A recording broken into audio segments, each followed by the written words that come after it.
So we've all heard of taboo subjects, and most of us probably have the same ideas come to mind when we think of the word. Rape, terrorist attacks, things the general public would find off limits to a joke. However, there are two subjects I've noticed that go beyond the scope of inherently offensive. Two things that if you made fun of them, the most amount of people would want you dead. And you probably never thought about them that way because it's so unthinkable that anyone would be so callous as to mock what so many people consider such priceless staples in their lives. But I hate both of them and the following they share, and I'm about to tell you how and why, so consider this my suicide note. The two things you are never allowed to make fun of for fear of instant, powerful public hatred are weed and the Beatles. Tell a rape joke about the Paris attacks with 9/11 undertones, and you will still not incur half the outrage you will by saying the Beatles are overrated. What do the Beatles, the Backstreet Boys, Green Day, and Taylor Swift have in common? They're all the premier artists of their generation, and they are all functionally the exact same. The panty droppers of their era, or boxer droppers in Taylor Swift's case. The Beatles are 60s pop.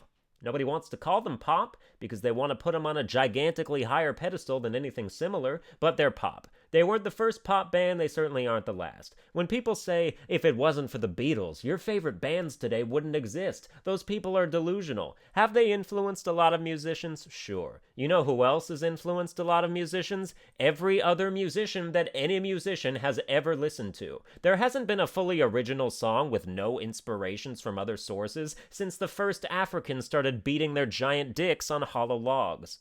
As a composer myself, in order to make something your own, it first has to be something else. Nothing you're doing hasn't been done before in a slightly different way, and that's fine. Let's all accept that and stop suing other artists for copying our copied songs. If Tom Petty thinks he's entitled to any of Sam Smith's money, he's just having trouble adjusting to being anciently irrelevant, which somehow the Beatles aren't. Who's going to Beatles concerts? Oh, it's just so much fun listening to 70-year-old men play 50-year-old songs. Teenagers who like the Beatles today must be stuck in a time warp. If your dad was in the womb when a band was popular, you need to stay away from them and allow time to continue moving forward. You ever hear people say, I feel like I was meant to be born in the 60s because it's their favorite decade? They don't even know how dumb that is to say. Being born in your favorite decade means you've aged 0 to 10 to enjoy it. Don't you think you should hit the sweet spot a bit later in your life? Snorting cocaine backstage at a Rolling Stones concert doesn't sound like an effective way to spend your childhood allowance. People who say pop songs these days all sound the same, and then go listen to one of 100 indistinguishable 2.5-minute long Beatles songs need some refreshed perspective. It all sounds the same. Not just the Beatles, all music is equally stale as fuck, and I'll be damned if I'm gonna let the Beatles' quantity of work excuse them from being grouped in with the rest of the quality of work. See, my problem isn't that they're bad. I don't think they're bad. I just know they're not special. So I get annoyed when people bend over backwards to take it in the ass in their honor. Weird imagery there. Weed, on the other hand, is just awful. Just the whole concept, followed by the execution, as well as the pathetic neediness that follows. Weed's an addiction. I can stop anytime I want. Are you ever gonna want to? No, I need it. It helps me sleep. Then it helps me wake up. Then it helps me get through the day. Then it helps me sleep. No dependence there. People surrender their whole identities to weed. It becomes the lifeblood of who they are, and they couldn't care less. Stoner is just another name for junkie. The only difference is being able to afford a backpack.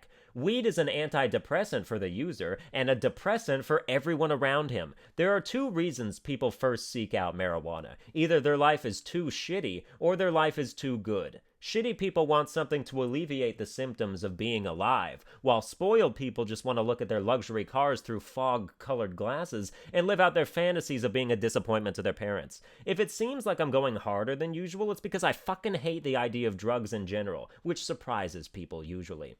I just don't need a pick-me-up to appreciate the unfathomable scope of beauty this planet Earth offers us on a daily basis. To seek out a means of trying to manufacture a better world for yourself to live in for a few hours is the single most pretentious thing a human being can do. Is the entire universe not quite good enough for you? You barely deserve to be here as it is. If the only way you can get by in life is in an altered state, you should instead please die. I just do it to relieve stress. I'm going through a really stressful time. Oh, well then by all means, indulge and cultivate your weaknesses until they eclipse your strengths. But I only use medical marijuana. I have a prescription and everything because sometimes one part of my body hurts a little. Stoners tend to have a hard time discerning the difference between back pain and emotional pain.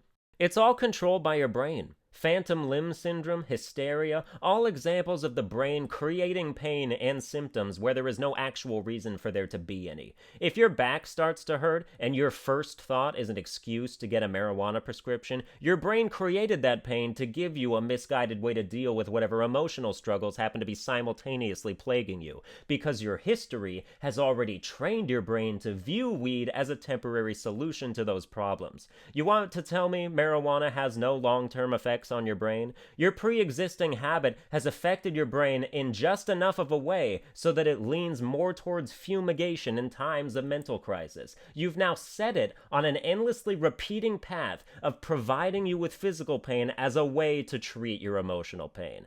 But hey, these are just my unsubstantiated claims based on a 5-minute brainstorming session. You know your life. You know I'm way off base, right?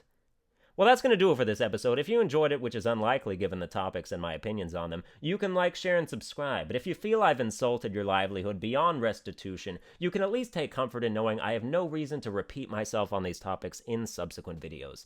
I'll see you guys next time.